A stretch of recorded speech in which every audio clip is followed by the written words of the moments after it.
Hello दोस्तों, नमस्कार। आप सभी का हमारे इस यूट्यूब चैनल पर हार्दिक स्वागत है। तो आज हम आपके लिए लेके हैं राजस्थान पुलिस का जो नया ऑफिशियल नोटिफिकेशन है वो आ चुका है। तो हम राजस्थान पुलिस की जो नई रिक्वायरमेंट है उसके बारे में, जो आपके आयु सीमा है, योग्यता है या एग्जाम पैटर्न है, जिसके बारे में जो आपको नॉर्मल जानकारी रहने वाली है उसके बारे में हम जानने वाले हैं।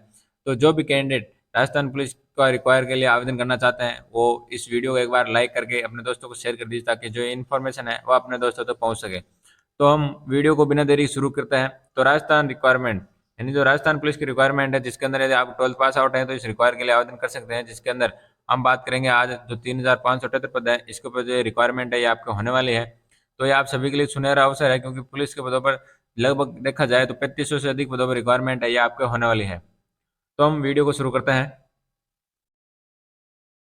तो इसके अंदर हम सबसे पहले जानते हैं रिक्वायर के अंदर जो आपके राजस्थान पुलिस की रिक्वायरमेंट है कांस्टेबल की, इसके अंदर जो वैकेंसी डिटेल है वो क्या रहेगी। तो सबसे पहले इसके अंदर वैकेंसी डिटेल के जानने वाले हैं। तो सबसे पहले आप देख सकते हैं जो इसका सरकार द्वारा जारी किया गया जो पेपर कट है, पेपर कट के बारे में जान लेते हैं। उसके बाद आप जो नॉर्मल जानकारी रहेगी उसके बारे में बाद में जानेंगे। तो हम सबसे पहले देख लेते हैं जो पेपर कट है, इसके अंदर क्या कहा गया है कि जो आपके 3,578 पद है कांस्टेबलों की होगी भर्ती, जिसके अंदर लिखित परीक्षा से पहले फिजिकल होगा। यानी आपका इसके बाद जो आपके पुलिस की रिक्वायरमेंट होने वाली है, पिछली बार की तरह इसके अंदर आपकी बार पहले पेपर ना होकर के पहले फिजिकल होगा। उसके बाद के अंदर जो फिजिकल क्लियर कर लेते हैं कैंडिडेट, उनका इसके बाद में जो आपका है एग्जाम है वो इसके अंदर होने वाला है।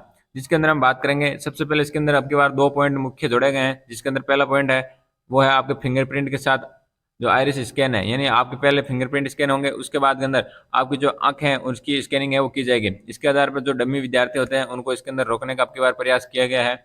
इसके अंदर हम बात कर लेंगे जो आपको 3,578 पद है वो अलग अलग पदों के लिए रिक्वायर जारी किया है। तो इसके अंदर जो आपके इसको प्रस्ताव भेजा है, उस प्रस्ताव के अंदर क्या कहा गया है, जिसके अंदर प्रस्ताव में कहा गया है जो कांस्टेबल जो रिक्त पद है उसके मुताबिक प्रस्ताव बनाकर सरकार को भेजा है। जिसके अंदर सरकार से अनुमति मिलने पर इसकी विज्ञप्ति है वो जारी कर दी जाएगी। यानी पुलिस महानिदेशक जो उमेश मिश्रा है उसको द्वारा जाइए आपके पेपर कटे, इसके अंदर ये कहा गया है कि जो नोटिफिकेशन है वो आपको जल्दी जारी करवाया गया था। इसके अंदर हम जो सीईटी है, इसके अंदर सीईटी के अंदर जो कैंडिडेट 40% अंक प्राप्त करने वाले जो अभ्यर्थी हैं उनको आवेदन के पात्र होंगे। साथ ही आरक्षित वर्गों के लिए 35% अंक है वो इसके अंदर अनिवार्य किए गए हैं।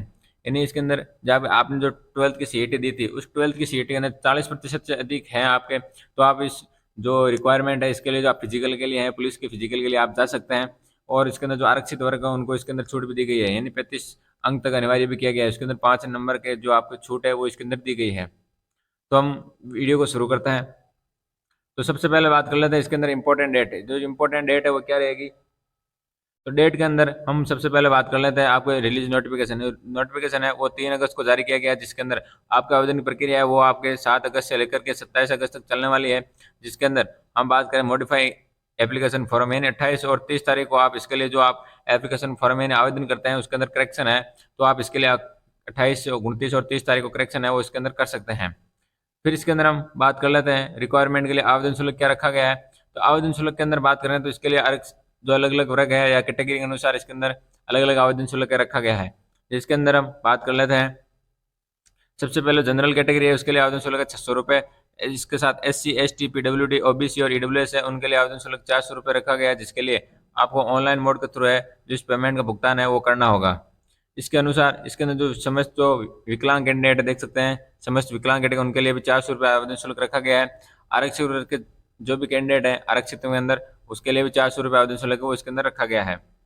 फिर इसके लिए बात कर लेते हैं आपकी एज लिमिट क्या रहेगी। एज लिमिट की मोटे तौर पर बात करें तो आपके नॉर्मली जो कैंडिडेट है उनके लिए आयु सीमा है वो 18 से लेकर के 23 साल के मध्य रखी गई है। जो कैंडिडेट 18 से लेकर के 23 साल के मध्य हैं वो इस रिक्वायरमेंट के लिए आवेदन कर सकते हैं। इसके साथ इसके अंदर हम बात करेंगे जो 2-3 पॉइंट है वो और रखेंगे। जिसके अंदर जो पहले बात कर लेते हैं, एक लास्ट पॉइंट है वो है आपके जो भूतपूर्व सैनिक जो एक्स सर्विसमैन है उनके लिए आयु सीमा 42 वर्ष रखी गई है। इसी के साथ हम बात करें जो EWS है या अनुसूचित जाति है जनजाति है OBC है, जो SB है या जो शहरी जनजाति के जो कैंडिडेट है उनके लिए आयु सीमा है उनको आरक्षित वर्ग के अनुसार छूट दी गई, तो उनके लिए आयु सीमा है वो 33 वर्ष इसके अंदर रखी गई है। फिर इसके अंदर हम बात कर लेते हैं वो क्वालिफिकेशन। क्वालिफिकेशन के अंदर बात करें तो इसके अंदर जो अलग अलग कैटेगरी के अंदर रिक्वायरमेंट है होने वाली है। जो पुलिस के अंदर जो पुलिस कांस्टेबल है GD है, उसी के साथ RAP है यानी जो MBBS बटालियन बैंड है उसके साथ, या दूरसंचार है उसके लिए रिक्वायरमेंट है आपको होने वाली है। तो इसके अंदर बात कर लेते हैं तो जो जिला पुलिस है उसके बाद तो 12th पास आउट है, यदि आपने किसी भी मान्यता प्राप्त बोर्ड से 12th पास आउट कर रखी है तो आप इस रिक्वायरमेंट के लिए आवेदन कर सकते हैं। इसके अलावा अन्य कोई आपसे कोई डिग्री नहीं मांगी गई है। फिर आते हैं यदि आप एमबीसी जो बटालियन है उससे आवेदन करना चाहते हैं या आरएसएस से आवेदन करना चाहते हैं तो इसके लिए आपसे 10th पास मांगी गई है। साथ ही पुलिस दूरसंचार इससे आवेदन करना चाहते हैं तो इसके लिए आपका जो फिजिक्स मैथ या आप कंप्यूटर के साथ विज्ञान है उसके अंदर आप 12th पास आउट है तो इसके अंदर आप आवेदन है वो कर सकते हैं। नेक्स्ट इसके अंदर हम बात कर लेते हैं, वो आती है आपका सिलेक्शन प्रोसेस। सिलेक्शन प्रोसेस के अंदर बात करें तो इसके अंदर हम सबसे पहले देख लेते हैं सिलेक्शन प्रोसेस में पहला पॉइंट रहेगा फिजिकल टेस्ट, फिर उसके बाद में आपका रिटन टेस्ट होने वाला है, फिर आपको जो मार्क प्राप्त किए हैं उनके आधार पर स्पेशल क्वालिफिकेशन सर्टिफिकेट आपके पास होना चाहिए, फिर उसके बाद के अंदर आपका जो डॉक्यूमेंट है और फिर मेडिकल जो आपका एग्जामिनेशन है, उसके बाद आपका जो फाइनल चयन है उसके अंदर होने वाला है। तो सबसे पहला पॉइंट आपका फिजिकल टेस्ट, तो फिजिकल टेस्ट उसके बाद क्लियर होने के बाद रिटन टेस्ट आता है। तो रिटन के अंदर हम क्या क्या किस प्रकार का पेपर आने वाला है उसके बारे में हम जान लेते हैं।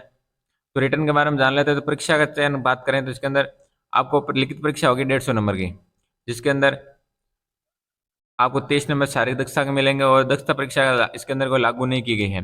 फिर बात कर लेते हैं लिखित परीक्षा के अंदर, तो कांस्टेबल चालक होते हैं जो ड्राइवर होंगे उसके लिए भी 150 नंबर है, 20 नंबर आप शारीरिक दक्षता के होंगे और दक्षता परीक्षा होगी उसके अंदर 30 नंबर आपको दिए जाएंगे। फिर है बैंड, उस बैंड के अंदर लिखित परीक्षा है वो लागू नहीं है, इसके अंदर आप बैंड जो आप बैंड बजाते हैं उसी के आधार पर आपको इसके अंदर शारीरिक दक्षता और दक्षता परीक्षा के आधार पर इसके अंदर चयन है वो आपका होने वाला है। फिर इसके अंदर हम बात कर लेते हैं, इसके अंदर अलग अलग कैटेगरी वाइज जो डिप्लोमा है वो भी इसके अंदर रखा गया है। तो बात कर लेते हैं नॉर्मल जो है उसके लिए आप विशेष उनके लिए डिप्लोमा है उनके लिए 20 नंबर रखे गए हैं। जो चालक है इन ड्राइवर है उनके लिए इसके लिए आपको कोई डिप्लोमा वगैरह होमगार्ड पुलिस के जो अन्य डिप्लोमा है प्रमाण पत्र उसके आधार पर कोई इसके लिए वरीयता नहीं दी गई है। साथ ही बैंड के अंदर भी कोई वरीयता नहीं दी गई है। तो इस प्रकार देखा जाए कुल नंबर मिला के आपको 200 नंबर का पेपर होने वाला है, जिसके अंदर बैंड का है उसके लिए 50 नंबर का पेपर है वो आपका होगा।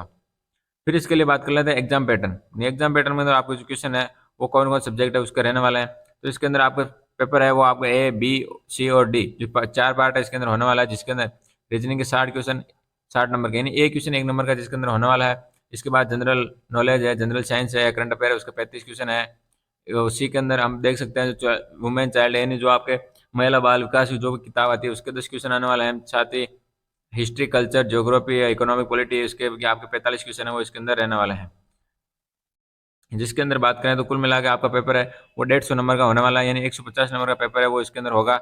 जिसके अंदर हम बात करें तो प्रत्येक क्वेश्चन 1 नंबर का होने वाला है, जिसके अंदर आपके नेगेटिव मार्किंग है वो 1/4 रखी गई है, यानी आपके 4 क्वेश्चन गलत होने पर 1 नंबर है वो काटा जाएगा। साथ ही इसके अंदर 2 घंटे का समय दिया गया है, यानी 150 क्वेश्चन है और 120 मिनट का समय है वो आपके पास इसके अंदर रहने वाला है। तो हर क्वेश्चन के लिए कम से कम टाइम है वो इसके अंदर दिया गया है। फिर बात कर लेते हैं इसके अंदर मिनिमम पासिंग मार्क क्या होने चाहिए। तो अलग अलग क्राइटेरिया के अनुसार बात कर चुके हैं कि जो कैंडिडेट 40 सीईटी के अंदर 40% से अधिक अंक है वो इसके लिए आवेदन है वो कर सकते हैं। साथ ही आरक्षित वर्गों को इसके अंदर छूट भी दी गई है। फिर आती है आपका फिजिकल फिटनेस। फिजिकल फिटनेस के अंदर बात करें तो इसके अंदर जो नॉर्मली महिला है उनके लिए 152 सेंटीमीटर से अधिक हाइट है तो इसके लिए आवेदन कर सकते हैं, तथा मेन जो पुरुष वर्ग है उनके लिए 168 सेंटीमीटर से अधिक आपकी हाइट है तो आप इसके लिए क्वालिफाई हैं। अन्य की चीज़ है वो आपको नोटिफिकेशन के अंदर आपको लिंक दिया गया है डिस्क्रिप्शन के अंदर, वहाँ से आप डायरेक्ट है वो जान सकते हैं। फिर इसके अंदर आती है आपके रेस। रेस की बात करें तो आपके इसके अंदर 25 मिनट के अंदर आपको 5 किलोमीटर का जो समय दिया जाएगा, महिलाओं को 35 मिनट का समय इसके अंदर दिया गया है, तथा जो अलग अलग है जो एक्स सर्विसमैन है उनको 30 मिनट का समय, और जो ट्राइबल है जो सब्स फ्लाइंग है SC ST है उनके लिए 30 मिनट का समय है, जिसके अंदर आपको 30 नंबर का आपको जो होने वाला है वो प्रमाण पत्र इसके अंदर होगा। फिर बात कर लेते हैं स्पेशल क्वालिफिकेशन, यानी आपके पास जो एनसीसी वगैरह जो प्रमाण पत्र होते हैं उनके नंबर भी इसके अंदर दिए गए हैं। सी प्रमाण पत्र तो 10 नंबर है, बी प्रमाण पत्र तो 8 नंबर और ए प्रमाण पत्र तो 6 नंबर है वो इसके अंदर रहने वाले हैं। फिर इसके अंदर है होमगार्ड वगैरह जो आपके जो सेवाविधि है उसके आधार पर आपके इसके अंदर नंबर रखे गए हैं, देख सकते हैं आप। इसके अंदर डिप्लोमा है उनके भी इसके अंदर नंबर रखे गए हैं। फिर बात कर लेते हैं सैलरी। सैलरी की बात करें तो सैलरी है वो आपका 14,600 से लेकर के आपके लगभग 1 लाख रुपए तक आपकी सैलरी वो इसके अंदर रहने वाली है। तो अच्छा पैकेज है वो इसके अंदर आपको मिलने वाला है, जिसके अंदर आप सभी आवेदन करना चाहते हैं तो इसके लिए जो लिंक है वो आपको नीचे प्रोवाइड करवा दिया गया है, वहाँ से डायरेक्ट क्लिक करके आप इसके लिए आवेदन कर सकते हैं। वीडियो कैसा लगा, अच्छा लगा तो अपने दोस्तों को शेयर कीजिए ताकि वैकेंसी नोटिफिकेशन अपने दोस्तों तक पहुँच सके। थैंक यू, धन्यवाद।